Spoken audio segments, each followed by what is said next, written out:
Hi all, welcome back to part 3 of Conquering a Style. So a year later, Kasparov is playing Petrosian again. However, what has happened in the meantime before this game is that he had counselling, apparently, with Boris Spassky, who told him there is a way to beat Tigran Petrosian, and it's not to go out for a direct attack, which could explode in your face or just be defended miraculously and you're left with nothing. No.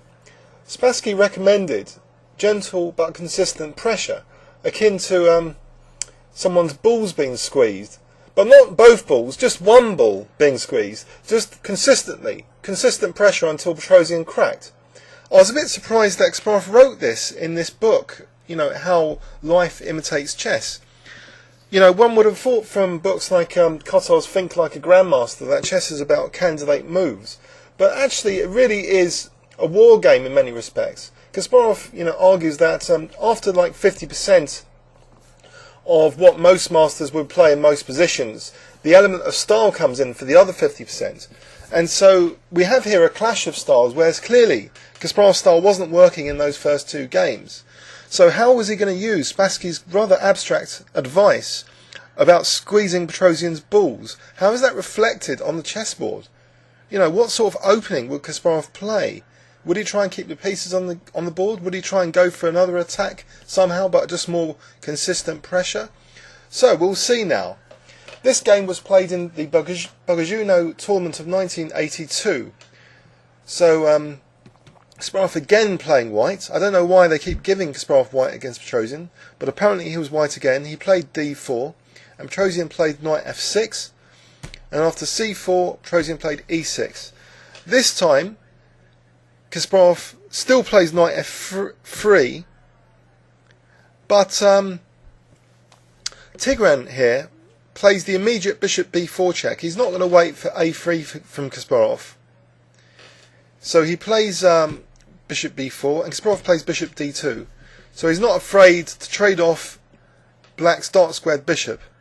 After queen e7, g3 was played, and now Petrosian takes on d2, and after castles, Kasparov plays bishop g2. Now there is some problem pieces here on the queen side. I'm not sure if Petrosian was playing to his best ability here, because surely a top priority would be to try and reach a nice solid position with the problem potential bishop of the c8 bishop, being resolved somehow, being developed, especially to parry this potentially strong bishop on this diagonal. In this game it seemed a bit like an opening disaster, as well as being instructive from the perspective of style, because Petrosian moved, in my opinion, too many pawns. He played d5, and after castles he now took. So again, he's neglecting his queenside development, and he never really gets his queenside going later. They all seem to be trapped there. After knight a3, he plays c5, another pawn move. So Kasparov has now connected his rooks, has got potential pressure with this bishop on this diagonal. Potentially he's got knight e5 as well, because these dark squares are weaker than usual after the trade of the dark squared bishops earlier. What is going on here? I think white has a big advantage already. Kasparov takes on c5, and after queen takes c5 plays rook ac1. A huge amount of pressure on black's queenside already, with the possibility of knight e5 if black's not careful and eyeing the e5 square. After knight c6, knight takes c4, queen e7. Kasparov sees that black's queenside, in particular this bishop, is a bit stuck there, and he now proceeds to exchange off black's really one of the most active pieces, just knight fe5. He doesn't mind the knight exchange, because this pressure is extremely difficult to parry. After knight d5, rook fd1, knight b6 was played, and now queen a5. And how do you deal with this pressure? It's a very difficult position for black already. Bishop d7 is now impossible. Let's have a look. Bishop d7, knight takes, rook c7, and this is difficult to meet. For example, rook ad8, bishop takes b7, and what is black doing here? The queen's pinned, and if it tries to move, then bishop c6. So black's in real trouble in this position. So here, after this queen a5, it's virtually lost for black. What Petrosian does is create another weakness on the other side around his king, g6. So maybe he's trying to provoke white into playing knight g4 to try and play queen e5 and exploit these dark squared weaknesses. I don't know. It seems actually a dire position already. Kasparov played rook d3. So maybe he is applying his persistent pressure principle now, because the rook can potentially swing to c3, or maybe to b3, or maybe just double rooks, who knows. So he's keeping all the tension of these possibilities for exerting more pressure.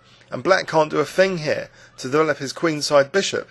So it seems very, very dire. After knight d5, e4 was played. So the knight just humbly retreats to b6.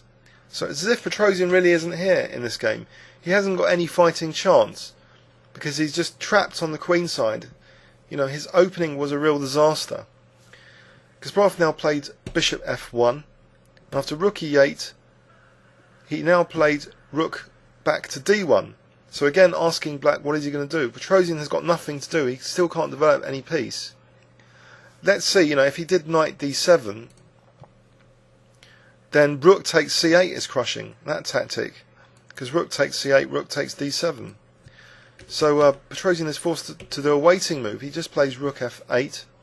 But now, Kasparov just slowly intensifies the pressure. He first plays a3, and after king g7, another waiting move, he just plays b3, waiting again to see what black will do.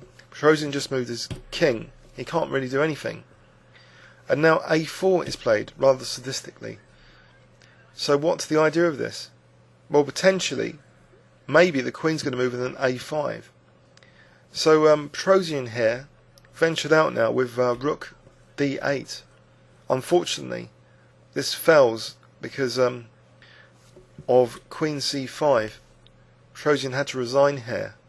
There's just too much pressure. Let's have a look. If queen e8, for example, now bishop b5 would be crushing in this position. According to Rybka, knight d7, for example, queen c7, and these pins are just awful. This pin on d7 in particular. So it's just winning a whole piece. So that's why black really doesn't have a chance here. So in the final position, after this queen c5, it looks pretty hopeless. Queen takes c5, just rook takes d8, Zwischenzug check. Queen f8, and I have takes, king takes, there's rook c7. So what is black doing here, and how does black parry? Rook takes f7 check, say f6, check, king g8, now rook takes f6. And this knight is being really prevented by these pawns from doing anything. So he's got no squares. So this bishop, can it come out finally? Say bishop d7. No, because a5, and then there's knight takes d7.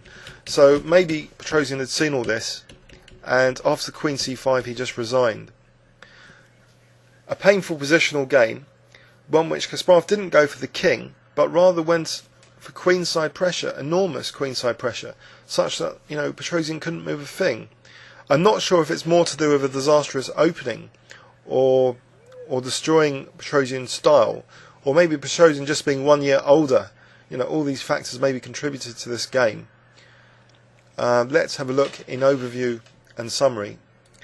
A Nimzowitsch, where Kasparov allowed the exchange of the dark squared bishops, and there was just too many pawn moves from Petrosian. Kasparov was able to connect his rooks, exchange off black's most active piece, and basically achieve this crushing positional pressure where black is just tied down completely without any useful moves. So black was just waiting around now, moving his rook backwards and forwards, then his king backwards and forwards. And now this final crushing move, as soon as Petrosian offered an active move, rook d8, it's just refuted by queen c5. So, a vivid demonstration of something. According to Kasparov, it is a style evolution. He didn't go for a direct attack, but nevertheless he had a huge positional advantage from the opening in this game, and basically didn't give Petrosian any counterplay whatsoever. I hope you enjoyed that game. Please leave any comments on YouTube. Thanks very much.